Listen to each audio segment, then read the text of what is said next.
Mattie Forde, 40 years of age, and he's still doing it for his club. Unbelievable. He actually came out of retirement. He hadn't played senior this year. You think he might have been kicking a bit of juniors or that. And by all accounts, he got an unbelievable poacher's goal the other night. They were in trouble. Like, he was man of the match in a county final, senior final 2 years ago. Yeah. That they should have won the first day. And he's just still going strong. And one of my friends actually was playing with Kilnair, and they won after extra time. I think it was 7 points after extra time. It'd be Anne's, and Dermot O'Keefe was playing, Redmond Barry, and a couple of other lads. But they were saying that if Paul Galvin was at the match, the one player that he would have picked out is his own selector, Mattie Forde.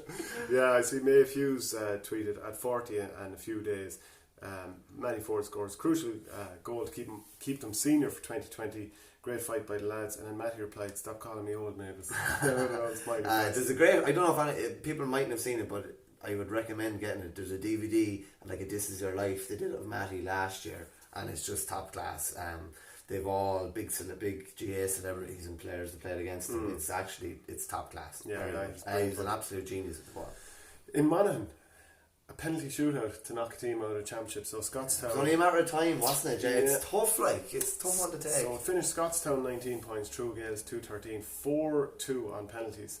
And like, this is after last month, Clontibbert beat Carrickmacross on penalties. So it's kind of, it's something that's it's happening. Yeah, it's going to happen. Yeah, it's just, I suppose, making sure that it finishes on the day. To be fair, at least they're sticking to the schedule that's there, which is to be admired. But it's all well and good if you're on the winning side. It's tough if you're on the losing side. Like, do teams practice this now? Well, I can't imagine much time would be spent on it. No, very little. And like, you have your one penalty taker, and that's usually it. So like, there could be a lad stepping up to take a penalty that mightn't. Theoretically, you might never have taken a penalty before, you know. Yeah, like my solution would be that, okay, you pay the 2 minutes or the 2 sets of 10 minutes for extra time, then maybe 2 minutes of 5, and after that just golden score. Yeah, fair enough. Yeah. In football, a golden score could be really interesting, because it would just obviously to be 15 behind the ball. Yeah. And but can you imagine the excitement and the nerves of and the tension with that? No, it's an interesting concept. Yeah, penalties is harsh. It's harsh.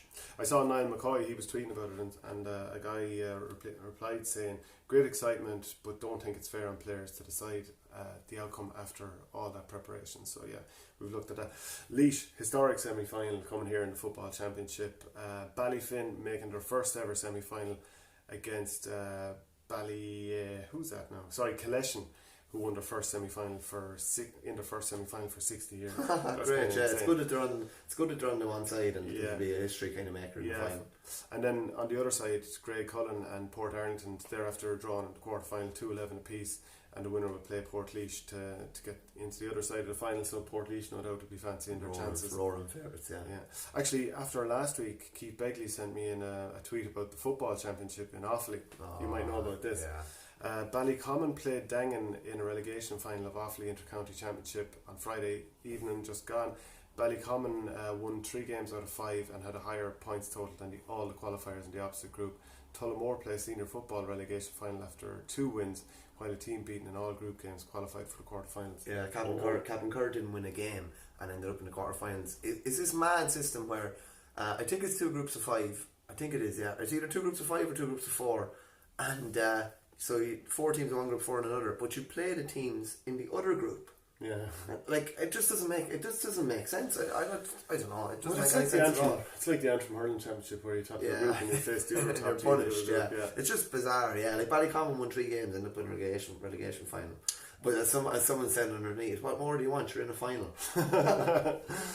Longford Slashers are back in the final, so very dramatic. First of all, Killoa are back in the final. Mullinachta were knocked out by Cullimkill earlier, and then Cullimkill, of course, getting knocked out doing the hard work. But Abbey Lara had been in the previous 4 finals, losing them all, and you'd think all of a sudden this is our chance to get to a final and win one. And no, Longford Slashers, who I think they've been kind of outsiders more or less the whole way, and they will be again. We had said like that Abbey Lara play with Mullinachta, had been beaten in the last 3 finals, and they're surely thinking when Monaghan are out, this is our chance. And that happens so often. Same with Colmcille getting beaten, it happens so often once the big fish is gone. Robbie Smith would be the main man for Abilara. Didn't score from play. Dermot Brady handled him very well.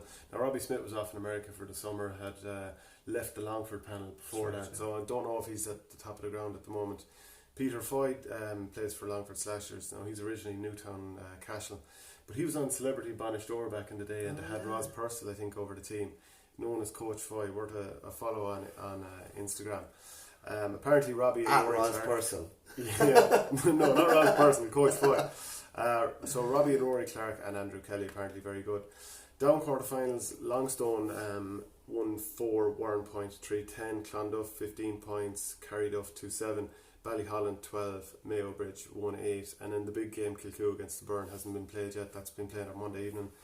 Quarterfinals in Armagh, Madden 1-12, Killeavy 6 points, Armagh Harps 12, Ballymacnab 1-10, Silverbridge 1-16, Sarsfield 3-9, and then Cullyhanna and Drummond was to be played Monday night. Cross out?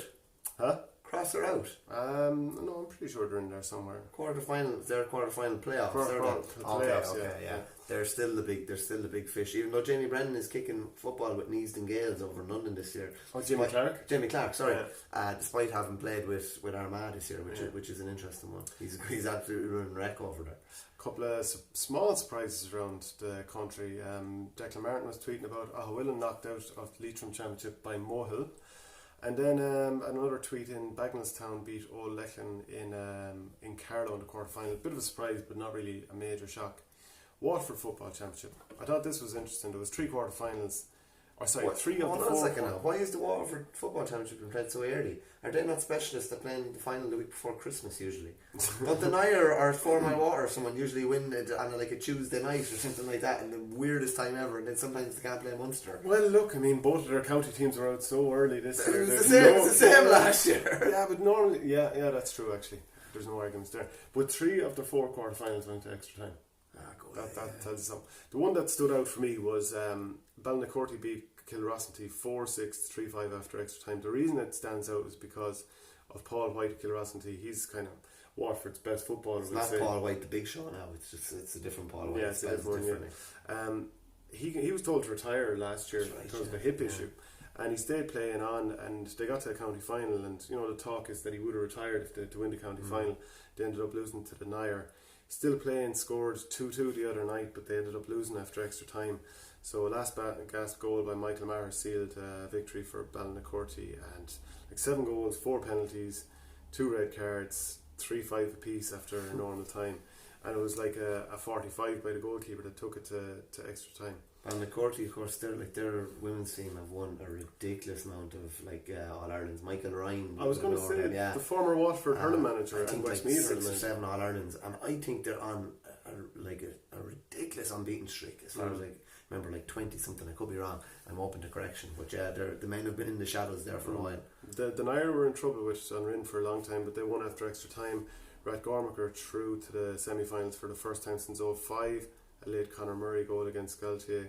Stradbally beat Clashmore. Brick was wearing number 14 there. Not fully sure how he played, but he's still I don't know. He's the man. He's a man for every season. He's just. I love the Brick. I love my Brick. It's just he's just unbelievable. He just always stays going. He'll basically play club football in Ireland until he's carried out. And he's just a quiet, unassuming.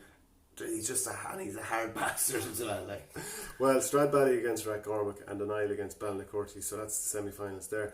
I think that's pretty much all for the Gaelic football this week in the club. If any other good stories happen, make sure to let us know on Twitter, ML Verney at Shane Saint. Don't forget to follow us on YouTube here. Click subscribe under the video and hit the bell if you want to get notifications of when new videos go live.